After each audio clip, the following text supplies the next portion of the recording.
What's happening, everybody? Welcome to episode 45 of Stick to Hockey Live. It's our first, the inaugural. Oh, you broke your cherry. It's the Flyers Fan Forum. And we've got three guests that'll join us in just a moment. Flyer fans, we're going to have a very impactful conversation. And the reason why I did this, I've been wanting to do this for a while, especially this year, because of where the team is. And I know a lot of people get their point across and their opinions across on social media, but social media is so limiting and so much left up for interpretation. The spoken word is usually much better. So we're going to get to that in just a moment. Let me tell everybody about Concordville Subaru and something else I got to mention before we start as well. Concordville Subaru, fantastic dealership on Route 202 in Glen Mills. I bought my first car there back in 1989. Oh my goodness, I drove it to the ground, and many cars since. And my son still chomping at the bit to get there, but he's got the permit, not the license. So Concordville Subaru, it's Concordville Cares, but why do they say that? Well, it's not just a saying. It's because they actually do. They were the first Subaru Nation Love Promise Dealer of the Year winner back in 2015. They got 8 years supporting the Nemours Children's Hospital of Delaware. They've got 10 years supporting La Humanidad Hispania, donating coats in Kennett Square. Also, the 15 classrooms that they adopt every year at Marcus Hook Elementary School, providing $500 each for classroom supplies that the teachers get to pick. It's a fantastic dealership, and they do great work in the community. So you got to get down there, check out all the certified pre-owned inventory on the lot, all the new Subaru vehicles on the lot. They're sensational. Take one for a test drive. Check out the service department when you're there as well. Get a free car wash with every visit. So you got to see the facilities, meet the people. As great as they are as a dealership, they're even better in the work they do in the community. So visit ConcordvilleSubaru.com. Check them out on Route 202 in Glen Mills, and remember that Concordville cares. Also, before we get started, I just want to mention this because I see this news coming down today that Vox Media and I guess it's SB Nation had a ton of layoffs today, and I know that affects everybody over at Broad Street Hockey in a big way, apparently. I don't know what the future is. I don't know if they know what their future is at this point, but no matter what you feel about anybody, I like the people at Broad Street Hockey. I think they do a good job. It sucks to see people lose their livelihood and lose this avenue because ultimately it's created and consumed by the fans. So I don't know where it's going to go, but I hope the best for them. So I'm very sorry to hear that news coming up today. I saw that on Twitter this morning. Let's get to our Flyers Fan Forum. Let's bring in our guests right now. We've got three gentlemen, not young gentlemen, I will say. We've got Dan Marcus. We've got Mitchell M. and Brian, is it Citino? It is. You nailed it, Jay. Oh, my goodness. I thought I would fuck that up. But I didn't. So what's going on, boys? Let's kind of go around the room here. We'll start with Danny. Dan, you and I go back and forth quite a bit through DM, and you're like the brother I've never met, and we debate and we talk about all kinds of different things when it comes to hockey and the Flyers. What got you into this whole mess? Well, Jace, before we start, I just wanted to thank you for hosting this. Talking on behalf of Flyer fans everywhere, you're so accessible. I sometimes feel that your Flyer daily sessions are like therapy sessions for the fan base, and the fact that you're doing this and you DM with us, it's really terrific. So I wanted to just start out by thanking you on behalf of everybody here. Thank you. Well, I'll just briefly introduce myself in terms of my Flyer fandom. Full disclosure, I grew up, I'm not in the market, actually. I'm originally a Long Islander, and now I live in northern New Jersey. But my entrance was quite some time ago. Jason, like you, I'm a goalie nerd. And back in the day, they had a pretty good goalie named Bernie Parent. So Bernie drew me in. Their cool Halloween colors for a young kid was pretty cool as well. And, of course, just loving the way they played, the way they stuck up for one another, their honest play. They had a passionate owner. I've never seen a guy like Bobby Clark energize a fan base or a game the way he did. So I start back then, and I remain a Flyer fan today. Nice. Mitchell, what about you? Yeah, so I'm also out of market now. I grew up, outside of Philly. Now I live in Pittsburgh, so the other side of the state, which is a lot of fun. But I got into hockey. I have to give a lot of credit to my dad. He grew up playing, and I grew up watching him play and started playing myself. So just being around the area, really started following the Flyers. And, my dad took me to all the games and all that kind of jazz. My first, memory as a Flyers fan is like the one that really cemented it was driving home, listening on the radio to the Flyers Ottawa Senators game where there were all the penalties and all the fights. We were speeding home, so we could get to the TV. My sisters were watching something. We tossed them off and watched that. And I was just watching that, thinking to myself, this is awesome. Like I'm in this for the long haul. And ups and downs, which there have been plenty of over the past couple of years. But, now I rep my guys out in Pittsburgh pretty strongly, and I take some heat for it, but, that's part of the game. Yeah, it's not an easy time to do it out there in Pittsburgh for the last bunch of years. You got to listen to that Mark Madden douchebag. I don't listen to him at all. I refuse to give him the energy. I've seen some of his takes and some of the things he said about Flyers, and I'm just like, I don't even need to do it. Yeah, he's a slob. Let's go to Brian. Brian, what about you? Yeah, so Mitchell, actually, I was at that Senators game. Were you? When I was one of the craziest environments I've ever been in. But similar 5 to Mitchell, minutes left in the third. We'll be home by 10:30. It was at midnight. Yeah, it was like an hour and a half to just get through that last 4 minutes in that game. Yeah. It was wild. But yeah, so similar to Mitchell, my dad actually got me into hockey. He played growing up in the in the Bullies era, and then my brother and I started playing street hockey and things like that when I was around 8. And that just so happened to coincide with around 92, 93 when, Lindros came into the market. So, it was kind of the era when, there weren't as many devices sitting around. So when it was 7 o'clock in the house, Dad controlled the TV and the Flyers went on. So like it or not, that's what you were watching. And, getting to watch Lindros and those teams, that's what really kind of cemented it for me. And it didn't hurt that they were consistently one of the best 5 teams in the league in that era. So I was a little bit spoiled with my entry into my fandom. Yeah, it's interesting because Lindros was such a spectacle. I think he brought a lot of fans to the table because whenever he stepped on the ice, like you couldn't not watch him. It was like, look at this. I mean, he's so big, so skilled. I can't imagine if he played in the league today because I think he'd be suspended all the time. They would assume hits were dirty because he was so strong. Which kind of brings us is a great transition to bring us to really our first topic here, which is the current state of the team and the franchise. And you mentioned Lindros, Brian, and he was generational talent. He was a guy a superstar, elite talent, and that's the thing that this team seems to lack. So let's start with you, Bri, here. Since you brought up Lindros, you get the first bat at it. But the current state of the team, when you look at it and you look at what they do have, what they have coming, and some draft capital and other things, how do you kind of assess the state of the Flyers at this current moment? Yeah, I don't think it's as dire, Jason, as some people make it out to be. I don't think it's great. There seemed to be a little bit over the past year, too many changings of direction with what they wanted to do, too many mixed messages. That's just us as fans. Jason, you say it all the time, don't listen to what they say, look at what they do. But it has been, the shift a few times here has been a little bit unnerving as a fan because you don't really see the path forward. We've been one of the worst teams in the league for a couple of years now. And then one of the more mediocre teams in the league for about a decade now. And it almost seems like the path right now is from worst team in the league back to this path of mediocrity. With that said, I don't think there isn't a way out here. And I think we're going to talk about this a little bit later. What would we suggest doing to improve things? But I don't think it's as dire as some people think. I just think there needs to be some creativity in what happens over the next, let's just say 18 months here from now until the end of next season into, 2024 draft to really kind of get this ship righted where we're not going through an 8-10 year rebuild, but we're also not going through a 1-2 year retool. But 4 or 5 years from now, we're back on, we're through those 4 or 5 years, we're on the path to respectability and then contending again at the end of that. Mitchell, you're in Pittsburgh. You see the Penguins.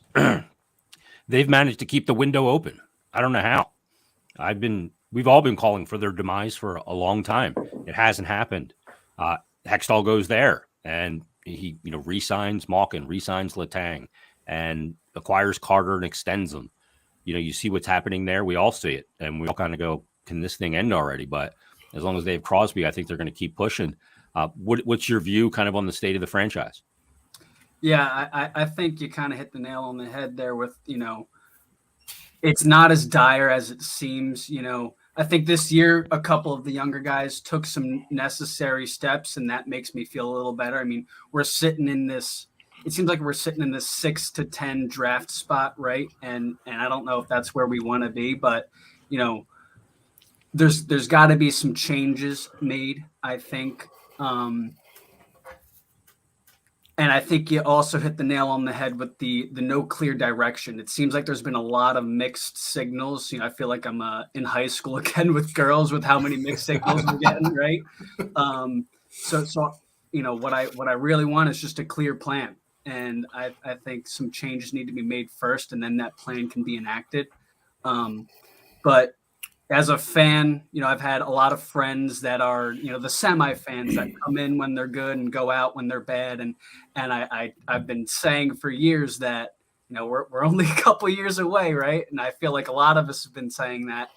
And, it's tough to see these guys come and go, but, I'm sticking through it. But, I think we're less of a shorter time frame than what we thought, to being at least competitive, but I don't want to be just competitive. I want to be, one of the top teams. You see some of these teams at the top every year, Boston and Tampa, Colorado for the past couple of years. I would like to be there again. So, I think there's some changes that need to be made. I've said that a couple times, but I agree. I don't think it's as dire as what you see on Twitter and Facebook and that sort of thing. So it's not scorched earth, Danny. You look at it and, the pandemic probably, skewed some thinking in a lot of ways. And that 1920 season under AV gave people a lot of hope. I mean, they have that second half of that season. They go to the playoffs, whatever, they win that number one seed in that little round robin. That was stupid. But and then winning a round of the playoffs, going to 7 against the Islanders, even though the Islanders really controlled them. But it turns out that we thought that maybe they were closer to that team and some moves could get them back there, but that hasn't been the case. That looked like an outlier. So what do you got on the state of the franchise? Hey, well, guys, I'm going to be a little harsher here. You mentioned Lindros, which it was a spectacular time. I think before Lindros came to Philadelphia, they missed the playoffs 5 consecutive years, which they'd never done before, including his first, I think, 2 years. That's right, Jace. That's very good. Guys, I would say that I'm in agreement with what you said, but my main problem is you guys have heard the term "a fish stinks from its head." I have zero faith in this ownership group, in this front office, in this general manager. I want a new owner. I want a new front office. I want a new GM. I don't trust this GM to do anything. He's inept. So until that changes, I have little to no hope that this will turn around because I don't trust him to do it. You might ask, Jace, who should be in there? I don't know if we want to get into that now, but we need to get it. We need to get a high functioning assistant GM in a big program like what a Pat Verbeek did, or an Eric Tulsky in Carolina, or what Tom Fitzgerald now is doing now in Jersey, where he was an assistant GM under a successful program elsewhere. Until the head changes, nothing will change. So you think it's just basically the team going to be spinning, picking a direction based on a spinning wheel, basically? Yeah, the mushy middle, Jace. They've also made it clear that the business side, they're not getting playoff gates, and they're gonna do the throwback nights. They're gonna do the Billy Leno stuff and the milkshakes. They'll make money, but they're no longer marketing to people like me who want one thing: a Stanley Cup. They're now marketing to people, the assembly room, have a good time. They're no longer marketing to old guys like me and you, Jay. Sorry to say that. Yeah, no, I am old. You're right. But the hope for me is incredibly bleak unless something has changed drastically at the top. And that's not even Danny Briere to me either. So that's my view. Yeah, I mean, you see a lot of teams. You saw what Florida did in hiring Bill Zito, who was a former agent and was an assistant GM in Columbus under Jarmo Kekalainen. And you see the hiring of Ken Hughes in Montreal, another former agent. I think the former agent thing is really interesting because I think the league is, in a salary cap league, how you pay players. I don't think anybody knows player value better than agents, even though they try to inflate their players' value, of course. But they know that game better than anyone. I always think that angle is very interesting. But when it comes to marketing to certain groups, every business does that. It's annoying because they don't market to the people that keep the lights on. They market to the people they want to add. Right. It's the hey, let's have the early bird special so that we can get more people that usually aren't our customers to come in, or it happens in all kinds of businesses. The regulars at the bar, they're there every day. It doesn't matter if it's, dollar drinks. They're there every day, but they're trying to bring all these other people, and then it crowds out the regulars. Jason, great analogy. Yeah, it's crazy. When you look at what they have to do from a drafting standpoint, Brent Flair's the guy that runs the draft. He's kind of connected at the hip with Chuck Fletcher, and he's a guy that, when you look at Minnesota, a lot of what Minnesota has is basically the work that Brent and Chuck did there. How have you guys kind of looked at the drafting of the team? We'll start with you, Mitchell, because drafting and developing are a huge part. You look at a team like Tampa, Kucherov taken 58th, Braden Point taken I think 79th. Those were great finds. Steve Yzerman was there when that happened. They drafted those guys, got them developed. I don't know how much developing Kucherov needed, but maybe Point did. But when you look at it, what about the drafting of this team, with guys like Cutter Gauthier and, other guys in the system, Cam York, we go back, we look at the Caulfield, double skip on him. What have you guys thought of the drafting, Mitchell? Yeah, I think the drafting has been all right. I'm not thrilled with it. I'm not completely, entirely disappointed with it. I mean, I understand that we needed to replenish some of the defensive prospects when we took York, I think, in the first round. And I feel like you hear this all the time, but in the first round, the higher end rounds, you want to draft on talent. You take the best player available. And I don't think we necessarily did that. I mean, Caulfield's got 20 plus goals so far this year. He's killing it. And he's been on an upward trend, and we look at York, and York's, he's impressed me too, for what he's been allotted for. Yeah, it takes a deal longer than it takes a winger too. Right, for sure. Develop the NHL for sure. So I do like what I've seen from York. I think he's impressed me at times. I think he's got a lot to learn, but again, I agree. It takes them longer, but I still think some of that asset management that we've done, using picks on players when there were better players available, trading some of the draft capital, some of those moves that we've made don't really make sense. We traded a couple picks with Ghost to get rid of him, and then we kind of replaced Ghost with TDA, who, very similar type player, maybe a little bit more feistiness to him, but we traded, 3 picks, I think, for him. So a 5-pick swing to get a similar player. That doesn't really make sense to me. So the asset management there with draft capital has been confusing to me, to say the least.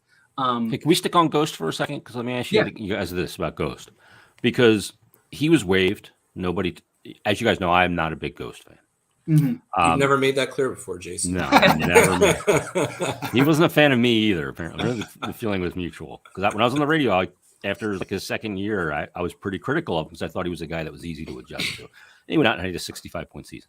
But after that, anyway, certainly he's got great offensive game and instincts and execution there. The thing is, for him, is he a net positive player? Because, he was waived here. Any team could have grabbed him for free. Nobody did. He was put on the trade market that offseason, basically for a 6th-round pick. Nobody traded for him. You had to sweeten it to send him somewhere. Yeah, he's in Arizona and he puts up decent numbers, but it's Arizona. It doesn't mean anything. That hockey doesn't mean much out there. So, when it comes to Ghost, and I get people didn't want to send out an asset with him. I mean, the other element of the equation with Ghost is 3 coaches went through him. Couldn't get him to play a team game at all. Right. I mean, from I'm not even just talking head coaches. I'm talking D coaches, Gord Murphy, guys that have been in this game for a very, very long time, just couldn't get him to do the right things. I think, Jason, it's easy to look back in hindsight and say, attaching the assets to that was the wrong move. And I do believe it was the wrong move. To echo what Dan said earlier, I don't really have much faith in this hockey ops department. I think they did what they had to do, but I think they misread the room. I think that they kind of looked at the situation that the team was in. I believe that was coming out of the bubble when Ghost got moved. Mm-hmm. And they thought, all right, we're close. We can afford to give up some assets here because we're close, and we can unload this guy and fill around elsewhere. Whereas I almost think flat cap too, so you had to consider I can fill that role with a lesser salary. Exactly. Yep. Flat cap. So flat cap's a huge part of it, but and that kind of leads into what I'm going to say here, which is it would have made just as much sense, I think, to eat money on him. Instead of attaching assets to it. Mm-hmm. I get why they didn't, because they thought they were close. And obviously with the flat cap, that was so, any bit of space was so valuable. So if you get an extra $2 million on him, say you eat 50, I think he was making 4.5. Yeah. But you get another 2.25, but you still have 2.25 tied up. Yeah. That's a little bit of a deterrent to making that move. I think that the bubble was, that season was a bit of smoke and mirrors, which led them to believe they were closer than they actually were. And again, in hindsight, I think you can make the same trade without attaching the assets and just eat the money. And problem is, if you're eating the money, now you're eating up part of your cap on flat cap, and you're trying to push to get better. Right. You're trying to push to get better, but that's what I mean by reading the room, is seeing like your window wasn't opening. Your window actually was slamming shut at that point. Giroux and Voracek and those guys who I'd loved, but I disagree with that. Based on that season, I mean, they were, if you look at the underlying numbers and everything, they were a legit team that year under AV. I don't think that I would have read the room that way either. I looked at it and said, I would have said, we got a good team, we got a good coach, and then for some reason, after the bubble, the fucking floor fell out. Yeah, I mean, there's just no way to predict that, I guess. Yeah. But, and it's like I said, it's all hindsight. I don't hate the Ghost trade. Yeah, we should. I don't even know why we're spending some time on that. That's probably my fault. But you look at some of the moves. To you guys' point, though, and Danny, you look at some of the moves that they've made, and they have attached assets to them. Or the other part of the equation when it comes to building a team is deciding what to do with guys when their contracts are up, either RFA or to restricted free agents. And when you have a team that's been down for multiple seasons now in a big way, it's not just a little off, it's way off. And then you're extending guys that are part of that group. That's a problem that people have. I remember going back to the one year they extended Lawton at the deadline, and there was a lot of people critical of that. My thought on that was that it wasn't a big signing for big money, and the cost per replacement would have been much higher. So I was okay with that. But there's other ones, like obviously Ristolainen, and you can look at Sanheim this year and others that you kind of scratch your head at and go, man, why did they extend guys that were part of a team that didn't get it done? Jace, I can respond to that one. Yeah, I mean, I took a couple of notes here. If Couturier, Sanheim, and Lawton, complete their current contracts, they will have spent 18, 14, and 12 years as Flyers.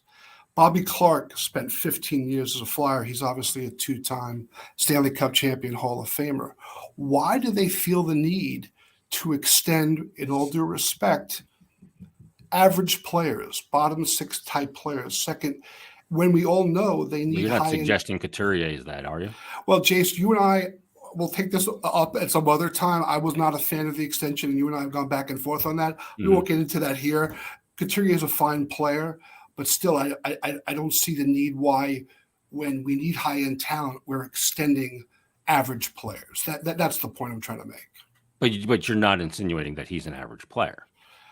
Sounds like you, Jace. You value Couturier more than I do. Mm-hmm. We'll leave it at that now. I don't think he's a legit number one center. I think he's a decent two center, and and we don't have a number one center, and we've extended. Ideally, I guess your number one center is that dynamic, really. That's right. He's not a dynamic player. No, he's not. And the real question is, how do we? And I don't trust this general manager to do it at all. How do we, with this mismanagement of the cap, acquire that high-end talent? That's the question for the group, and I'd love to hear the answers, because I don't have the first clue, and I don't think Chuck Fletcher does either. Yeah, it's a really hard question, because most teams, when you have high-end talent, you're not looking to get rid of it. Right. It's the one thing, getting game breakers is a difficult thing, because you spend so much time, and if you're bad, you want to come out of being bad with one, and then you're certainly not going to trade it and put yourself back in that position. So it is hard to get. I mean, maybe you can find the rare hockey trade where, a team is constructed poorly, maybe like a Toronto. I look at you love Marner, right? Yeah, I love Marner, because I don't think you can get Matthews, but they don't trade Marner because they don't know if they're extending Matthews at this point. So there's those elements to it. How do you get it? You got to draft it and develop it. And, the best case scenario, obviously, is to draft at the top of the draft, because that's, that's where the higher pedigree players are. It's not to say it's a guarantee. Pasternak was taken 25th, right? There's other players. I just brought up Braden Point, taken 79th, and Kucherov 58th. You can find those. I mean, Joe Pavelski was taken in the 7th round. Now that's the 3 draft. That's like Chase, where are our guys like that? What guy have we done that with? I can't think of any. Well, not since Drew. Yeah. Well, Drew was a first rounder, guys. He was a first round pick. Yeah, but he wasn't a high first round pick. He was like the 20s. Yeah. He wasn't projected to become the player that he became. Fair. And that's, people didn't see him that way because of the skating, but the one thing they couldn't see real well when he was playing in junior was just the insane hockey IQ. Was like just off. That's why he's still able to do it now, even though he's lost a step. Correct. His brain makes up for everything his body is lost. So where do you get it? That's the question. Cutter Gauthier is a guy. He's having a great year at BC, but there's a lot to prove there. Obviously, I wouldn't mind if he went back to college. I don't want people to think that it was the wrong pick if he went back to college. Owen Power went back to college. A lot of guys go back to college for a second year. But how they get that is going to be, I think, the biggest key. And you can't just go, it's not the old NHL where you can just go buy your way out. The interesting, let's talk about, the approach going into this year, because they hired Tortorella. And everybody said Torts is going to have them playing hard. They're going to screw up their draft position. And some people look at it now. There's a conflict with a lot of fans that they're winning too much in their draft position in a draft with Bedard and Fantilli and Michkov and Leo Carlson on down the line, that you got these great players and they have a real good opportunity to miss out on that. How do you guys feel about the notion of tanking? Because I went through it on Flyers Daily, maybe even here yesterday. Only one first overall pick since 2008 has won a cup, and that's Nathan McKinnon. Yeah. No other team has won a cup. Tavares all the way down through Slafkovsky last year. There was a run there about 5 years in a row where they all did, with Stamkos and Crosby and Ovechkin, even Eric Johnson. So how do you guys feel about, let's start with you, Bri. How do you feel about the team winning some games right now? Yeah, so heading into the season, Jason, I wasn't thrilled with the Tortorella hire. I thought just what you said, he was going to get them to be just good enough to be out of that realm of picking one of those generational talent. Who did you want, by the way? What's that? Who did you want them to hire? I really liked Monty and Boston. Obviously, they're doing great with him, so we probably would have ended up in the same spot. Winning a little bit more than we thought. He's a good coach. He's a really good coach. He's a really, really good coach.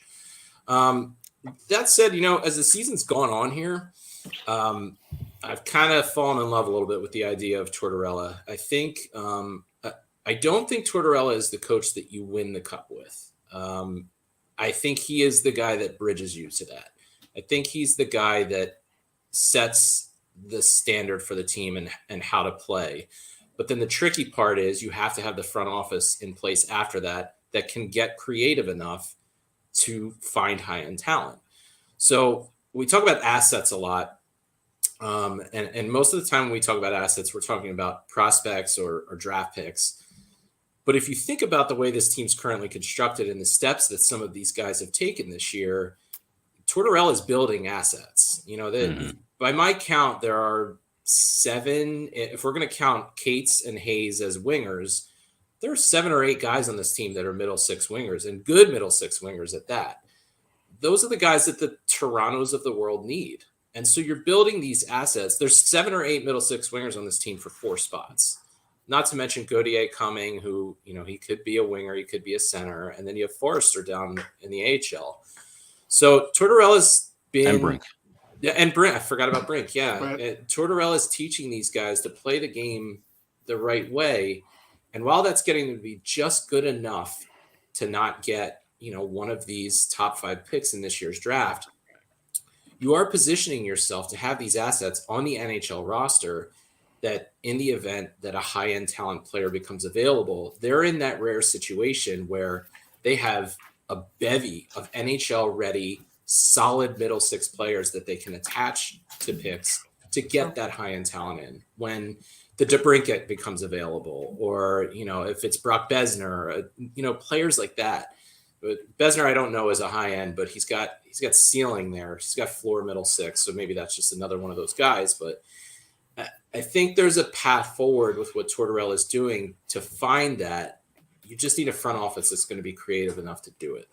Yeah, I agree. I mean, you can use those pieces. And what this season has been, Mitchell, has been, reestablishing value in NHL pieces. And why you don't have high-end guys, you're right. I totally agree. You're right. You have a ton of guys that they will have a team that has all the pieces except the high-end talent if they don't acquire it. The makings of a really good playoff team, with the exception of that elite talent. Right. And some teams have the elite talent, but they don't have all that other stuff. Exactly. You know what I mean? Yep. They just don't have it. And so, you look at it. And, Mitch, were you in favor of the Torts hire? Were you a guy that wanted him, or Trotz, or Monty? I remember mentioning Monty, and a lot of people told me I was an idiot. And I was like, well, he's a good coach. And they're like, yeah, that'd be just another retread. I mean, look what the guy's doing in Boston. Yeah, he's got a good team. But where were you for hiring a coach, and where are you now on Torts? Has your opinion changed? Yeah, I was for it then, and I am still for it. I loved the hire. Because I think you guys are exactly right. It's about building the foundation and the morals and the the culture of what we've been lacking for like the past decade or so. My dad always says, like, man, like, these games are just boring to watch. And for a lot of years there, he was spot on, because they were boring to watch. No one was out low there event grinding. hockey. Yep. Yeah, 100%. And I do feel like this year there's been games, maybe towards the beginning it was still a little bit like that, but man, like the past couple weeks, the past month or so, they've been battling, which is what I like. And as a player, I was like a battler. I was a small little guy, but I was still, because you can respect that, right? Yeah, 100%. So I loved the hire at first, and I think he's done everything that I kind of wanted him to do in establishing some of that culture, holding guys, both veteran and younger guys, accountable, and making sure that everyone's kind of on the same page. It does kind of stink that we're playing our way out of, one of those top end draft picks. I mean, hopefully, the lottery would be awesome if we can, move up a couple or whatever, but at the end of the day, I think the culture is kind of the most important thing, because you can have a team of good players. I mean, you still want that high-end talent, but you can still have a team of good players that can do some damage and eventually win something if they're all playing the right way. Because it's not just a one guy's sport. It is a team sport. You do need that high-end talent, but the culture is going to be the thing that takes you to that top. I mean, you saw it last year with the Avalanche. Nathan McKinnon set that culture, because you hear about how much work he does and how he holds everyone accountable. Right. So and a coach that was on the same page with him in Bednar. Right. Huge. Yeah. Yep. And he seems Massive. like a really good coach there. So that culture to me is just everything. I think that's huge. And I think he's building that, which I think is important, because we can add players in, but without the culture, a high-end talent player isn't going to be able to do, anything. Yeah. Some people say, Danny, culture schmulture. Give me skill and that'll win, but it doesn't. I mean, look at Edmonton. They got two of the best players on planet Earth in McDavid and Draisaitl, and they're in danger of not making the playoffs again. And the culture there for so long was after 5 winning of the lottery, from having Taylor Hall and Ryan Nugent-Hopkins and Nail Yakupov and obviously McDavid in 15, getting Draisaitl high in the draft, but not the top spot. And it hasn't led them to anywhere. It's astounding. You guys, Brian, you made a great point about, you guys made some great points about Tortorella and about how he's making a lot of these young kids better. So I won't repeat all that, but I've been and Jason, I know you were a fan of hiring him. I mentioned him on the pregame broadcast. Yeah. When they played the Colorado Avalanche, because he was fired that morning after the 7-1 loss against the Tampa Bay Lightning on that Sunday night. Yeah, I guess I can see both sides. I'm a little conflicted. I'm here in New York, so I watched him and Larry Brooks go at it for years up here. And I was a guy, guys, just so you know, that when he was in Columbus, if I saw Columbus blew a late lead, I'd run to my phone to watch the post-game press conference to see how out of control he was. So I've always had a fascination with Tortorella and the media, which is a whole separate subject, but I like, they're more competitive, they're more interesting, no question about it. He doesn't care who you are. He sits guys. He's a no BS kind of guy. But then there's the other side of what you guys covered about, where now we remain in the mushy middle, and we remain without high-end talent. So I'm a little conflicted by the hire. Who would you want? If I can jump in, I just think that, to that point, that mushy middle, like, again, you just have to be creative to get out of it. Like, they were not in the mushy middle in 2007. They were in the cellar. And then, of course, we don't get Patrick Kane. But you had a general manager who I don't think gets enough credit in Paul Holmgren. I agree. That had maybe one of the most creative, if not the most creative, not just off season, but in season. That second half of that season, they got Marty Biron. They flipped Forsberg for assets that turned into Hartnell and Timonen. Biron kind of turns into Briere, too.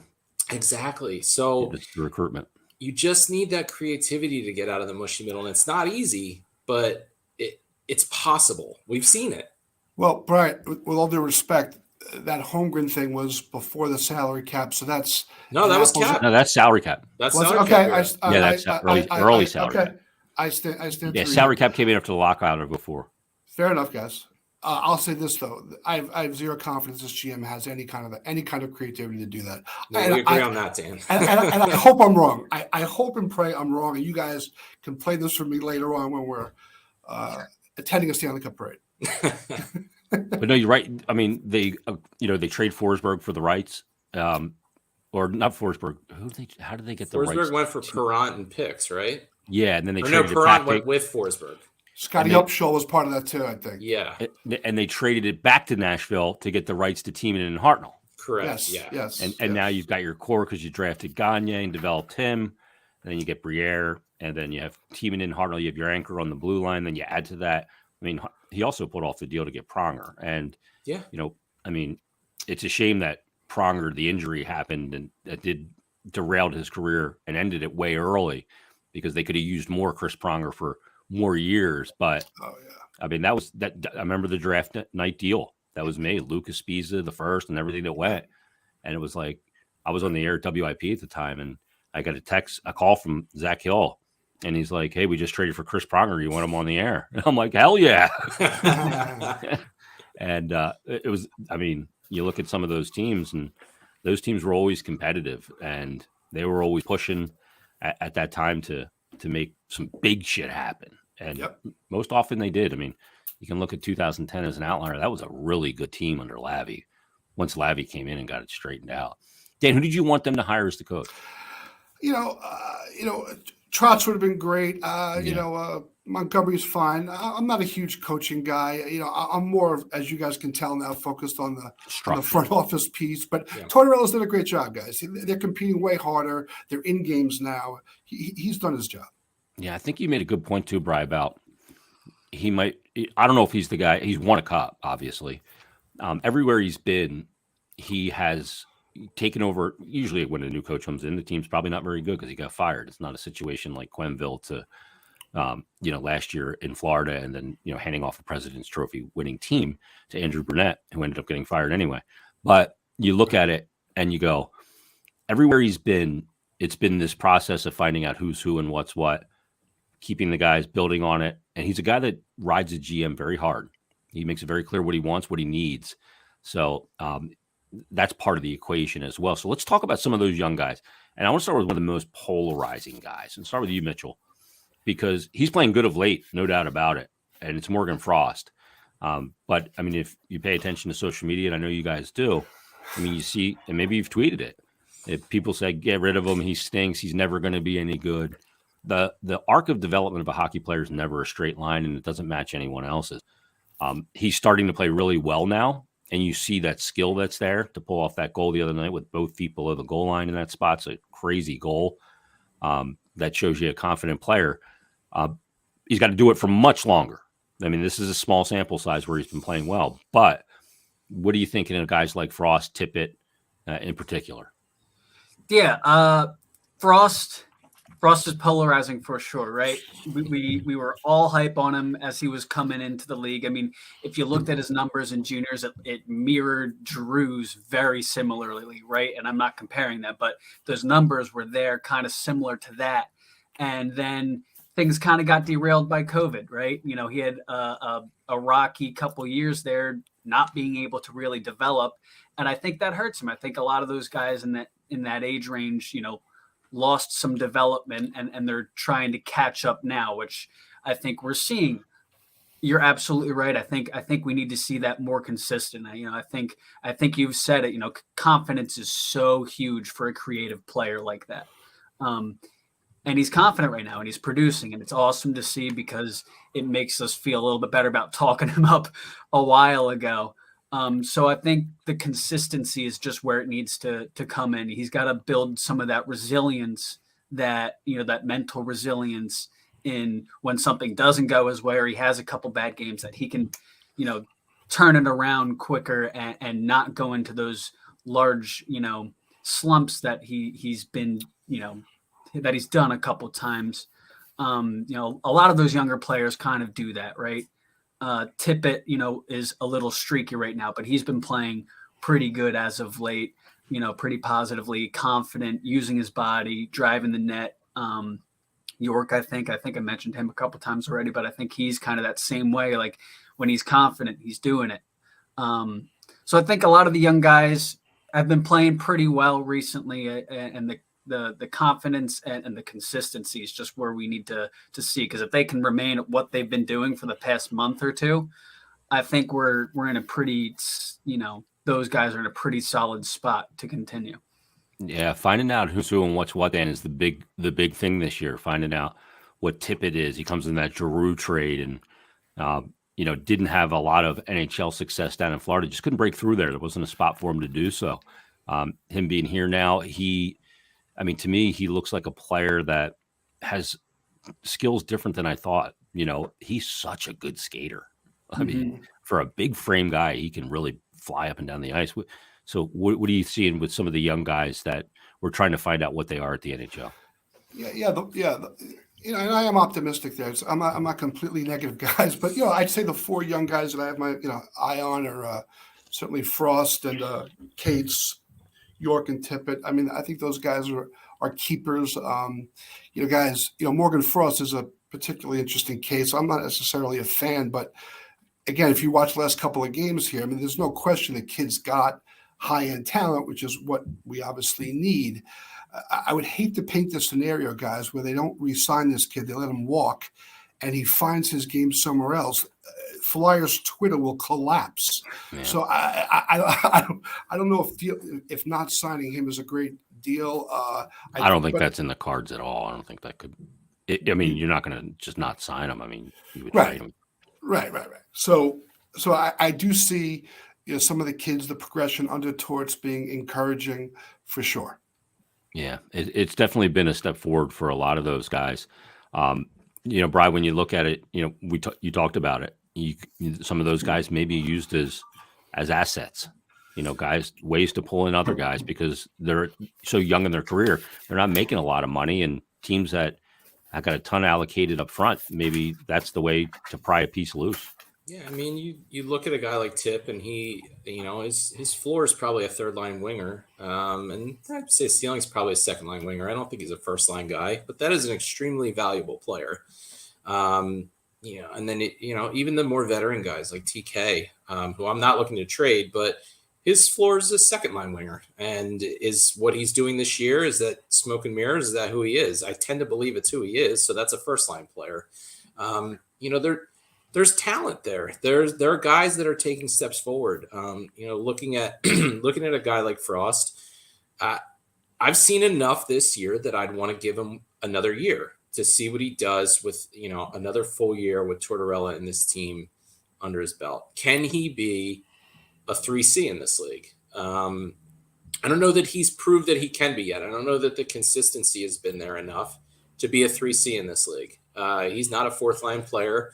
And does he still have second line ceiling? I'm not so sure about that anymore either, but it goes a long way if he can prove that he's a 3C in this league. It goes a long way in shoring up your roster down the middle, because say Couturier comes back, and even if he's not quite the Sean Couturier of old, he's still a very, very good second line center. And then you could slot Cates back, who, by the way, I should say that guy's got to be my favorite player on the team right now. He is so technically sound on the ice. It's just he doesn't make mistakes.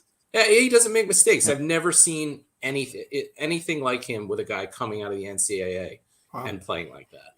But then you can slot him back onto the wing, and then again you have this dearth of wingers that you can really use to fill in the rest of your lineup, whether that's finding that high-end talent or solidifying your blue line a little bit more. It's not all murky water ahead. There is a path here, and the development of these young guys has been, I'm not just saying that to you, Dan, but the path here is it's there if you want to look hard enough. Yeah. What about Carter Hart? What are we feeling about Carter Hart? Because that's the thing. Sam Emerson was sent down today, by the way, because Sandstrom's got to go through waivers, and some people go, well, let him go through waivers. He gets plucked. Who cares? Well, then Troy Grosnick's hurt down there too. You can't have enough goalie depth. You could be tapping on my shoulder soon to come and play in the coast, because somebody that doesn't belong in the AHL needs to go up. So, the thought of trading Carter Hart to me is almost insane. It's stupid. Yeah. Especially in this market where the goalie thing has been like, the unicorn that we've been trying to find. And all of a sudden now you've got a kid that as the team gets better around him, his numbers will get even better and better. And we know he's a good goalie. So Mitchell, where do you stand on Hart and the goalie situation? Yeah, I stand at absolutely not. We're not moving Carter Hart unless, which I feel like I see this all the time, and I don't know where it's coming from. David. Yeah, I see Draisaitl all the time, and I don't know if they're, I don't think that's real at all. If we could get Draisaitl for a package with Carter Hart, I think I make that trade. But outside of that, I don't think we even mess with it. I think with what we've seen this year between Hart and Urson, I think we have our tandem for the next couple of years. I think that could be a really strong A-B goalie. The people that, went straight to let's trade Carter Hart for a guy that we've seen play 5 or 6 games is asinine to me. But it is exciting having someone, having a young goalie come in and play the way that Urson did. He really played pretty soundly, except for that first game, which I don't necessarily put all on him. So that is really exciting. But I think we stand pat with Carter Hart, and we keep him here, but we got to support him. We got to give him the team in front of him, which we haven't done for his entire career so far. So that's the most important thing, that we don't waste what we have in net right now, because I don't think a goalie comes along too often where he can steal a game like Carter can. Yeah, I don't think a Hart Urson goalie tandem long term is the answer. I really don't, and here's why: because Erson's going to want to be a starter at some point, just like Bobrovsky did. Yep. When they had Brizgalov, he didn't see a path to being a starter, so he wasn't going to re-sign. So that's why they had to trade him. I think you just have to be careful with it. So the net is the one thing that I wouldn't touch. For everything else is on the table for me. TK, everybody is on the table, but the net's the one thing that I don't touch for at least through next season, because you've seen situations before where Jonathan Quick's at the top of his game, and who was it? Bernier that was behind him. Yeah. Yes. Well, let's trade Jonathan Quick because we have this guy coming. Well, that wasn't that wasn't the right move to make. Yeah. And I'm sure they're glad they didn't make it. And Quick's Luongo and still Schneider playing. in Vancouver. Like, trade Luongo. Schneider's coming. Well, Schneider can't sniff Luongo's jock. Like, Well, same thing in LA with Cal Peterson. And it's the hardest position to predict. It's like voodoo, and when you got a guy, and goalies are so capable of going on a heater and then not being that. We've seen it time and time again, whether it's Andrew Hammond, the Hamburglar, Jim Carrey back in the day. Wow. So, there's tons of them. Sustainability at the NHL level is the goalie is the key. So, Danny, you're good on the goalie situation, right? Well, yeah, Jason, you and I have gone back and forth on the goalies. We can maybe have a separate show on the goalies entirely. But no, to be clear, though, I am a huge Carter Hart fan. And for years, this franchise has looked for a franchise goalie. Now we might have two. I mean, Ersan has looked terrific in a limited role. I totally understand. My only qualifier with Hart, and Jason, I've mentioned this to you, is, where we drafted him and coming out of the Canadian program and all the accolades. He's a terrific young goalie, but he might be the third best goalie in our division, guys. My point there is just that while I think he's terrific, and in the bubble he was unbelievable, and he's a terrifically sound goalie. Jason, you bring this up all the time.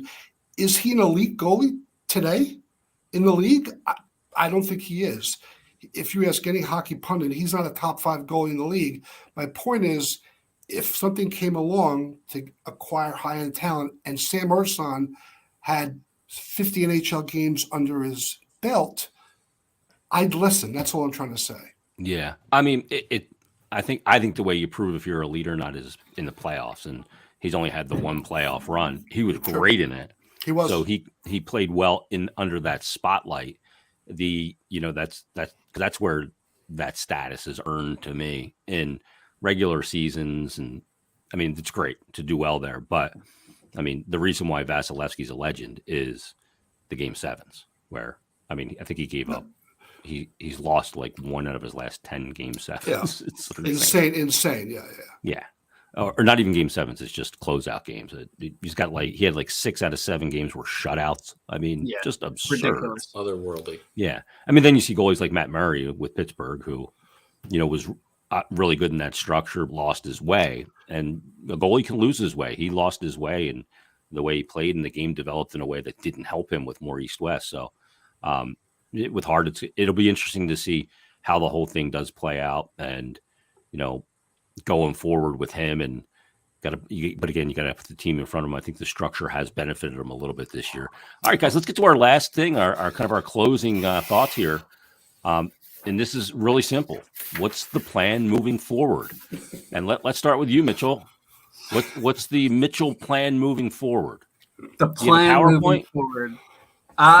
It's tough, right? Because there's a couple different directions. Do you scrap it and whatever? But I think we get what we can from some of our expiring assets this season. I think we're like 5 to 7 good creative moves, and emphasize on the good creative, because we can't keep making these mediocre moves. But I think we're 5 to 7, good creative moves from being somewhere that's exciting. And I don't know if that means the top of the league, but it means somewhere exciting, right? So we move who we can this year at the deadline, JVR. If we can get something for Hayes, where we're holding the cap and we get some value back for him, that might be something to worth, because it also improves our draft spot. Ideally this year gives us a chance to play some more of the younger kids, more than we already have on the roster already, which I just think, again, it allows us to see who we have and who's a part of the plan moving forward. So let's let's buy into getting assets to make our team younger and more skilled. And the stopgaps that we've been using for the past couple of years, I'm fed up with it. I'm done with it. So I want a clear direction. I think the first step, like Dan has mentioned a couple of times, find a new GM, right? Like we need someone at the helm that is not vanilla like Chuck Fletcher is. We need someone creative, Yep. like what ICYMI did down in Tampa, that they're reaping all the success from, like someone, I forget who's the GM of the Rangers right now, but someone that's creative that can work other GMs. Rory. Yeah. Sure. So, someone that can work other GMs instead of us getting, I feel a lot like of that work was done by Jeff Gordon, but yeah. True. Yeah. True. So, the Rangers rebuild's a little different too, because they send the letter to the fans and we're going to take a step back, and they trade McDonough, and then they trade all these players, but then Panarin goes, "I'm coming to New York." He was only going to New York. They knew that. Yeah.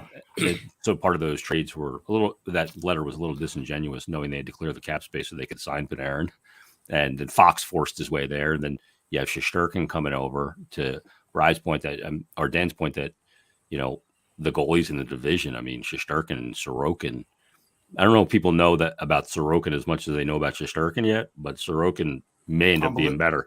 Unbelievable. Yeah. Yep. Yeah. Agreed. And Flyers have a guy over there right now doing the same thing those guys did at the same age, and Kolosov. He's been playing 3 years now in the KHL, has very similar to those guys' numbers at the same age too. So another guy that could be on the come for the Flyers in net, and you can never have enough there. Danny, what's the plan moving forward? Let me guess. You're going to start with the general manager. Well, you're going to start with the owner. I'm not going to mention the owner, the general manager. I'm just going to move on from that. But that is certainly part of my plan. And my other part of my plan is really twofold, guys. It's easy. We need to clear cap space and acquire high-end talent. Very simple. It's simply said, it's hard to do. I'm not saying it's simple to do, but they need to somehow get rid of some of these deals. I don't know how. Chuck Fletcher's not the guy to do it. And they need to hire, get a Larkin, get a Pasta. They got to get a guy like that in Philadelphia. As to how to do that, I don't know. And Larkin's an interesting one. I like him. You're not going to get Pasternak. There's no way they let him walk. They'd be fools. He's just so insane. But Larkin is, careful though, dealing with ICYMI. There's certain GMs I go, just be careful dealing with that guy. You know what I mean? Right.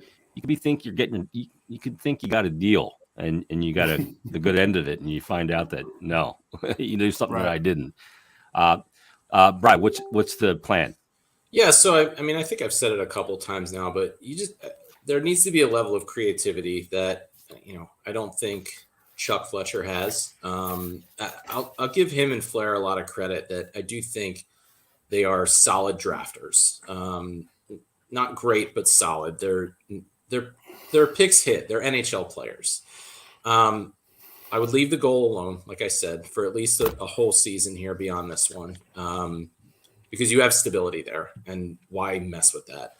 But then, just finding creative hockey trades. You look at a team like Vancouver that it's like the Flyers and the Canucks are competing to see who can be more of a dumpster fire at certain times. But there's trades to be had there. We have so much depth at left-handed defense. You take a Sanheim or a Provorov and you bring a Besner in, and that opens up spots for guys when they're ready on our left hand, on the left-handed side D. I actually am in favor of trading both Provorov and Sanheim because I think they're both second pair defensemen, and I think Cam York's a second pair defenseman, and they all play the left side. So Yorkie's been playing the right side a bit. He's been playing the right side, but I think he's just a better player on the left side. Mm-hmm. There's advantages in the offensive zone to being on the right side, and there's a disadvantages to being on the right side defensively, because your stick's in the middle of the ice, and you end up on your backhand on certain rims and stuff like that too. So absolutely. But he said he should play defensive center. When I told him, I said, "Why don't you just play on the right side in the offensive zone and on the left side defending?" And he said, he said Frosty suggested that he should be a defensive center. I love that. I would, but you take Provorov, for example, and I don't think, not getting into that, but I don't think he's really tradable until at least the offseason now. That's definitely not an in-season move, and probably wasn't before anyway. Yeah, agreed. But you look at a team like LA that has a lot of solid right-handed defenseman prospects that, and you might be able to get a pick back for him too. He's cost controlled. He's got a little bit of term, and the guy's a good player. He is a good NHL defenseman. The thing about him too, he's always available. Absolutely plays every game. Yeah, if I'm a GM, I'm not trading for a guy. I don't know if he's going to be on the ice or not. No, he might not warm up, but at least he's going to play in the game. But yeah, I had to sneak that in there. Sorry, Jay. Very good, very good. That was well placed. Very But fun. I think there's a path there. I think you get rid of that logjam on the left side of your defense a little bit. Maybe bolster the right side of your defense a little bit. I've actually come around on Ristolainen somewhat. The guy's playing good defense In the right role. He's not a $5 million a year player, but they paid market for him, and he's playing good defense now. And then, to what Dan said, you got to find a way to get rid of some cap. To me, that's Kevin Hayes, and that might mean eating some money. Yep. But this team is, he's got, 3 years on his deal after this one? This team ain't winning a cup in 3 years. So if you can get a little bit of cap space in that 3 years and maybe get an asset back from him, even if you don't, and open up some cap, that goes towards re-signing a guy like Besner if you get Besner. So, I mean, it's this spider web that I have in my head, this conspiracy theory of crazy.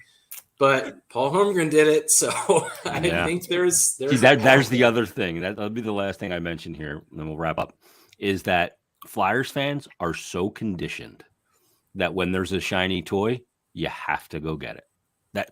Why are we conditioned that way? Because that's what happened for years, decades and decades, right? It didn't matter who it was, whether it was Adam Oates or Dale Hawerchuk or Paul Coffey. I mean, you could put together an alumni team of right guy, wrong time Flyers that is Hall of Fame worthy. Yep. I'm not going to put Forsberg in that because he still had more than a point per game. I think he had like 120 points in 100 games as a Flyer. He couldn't find a skate to fit his fucking foot and stay on it right, and he still dominated. But that guy's a freak show, right? But we're conditioned that when there's something available, they got to be in the mix to get it. Right. They got to, which was why this summer with Gaudreau and DeBrincat and everybody was freaking out. I think most people would see now. I know some don't, but that getting Gaudreau was not the right thing to do for this team.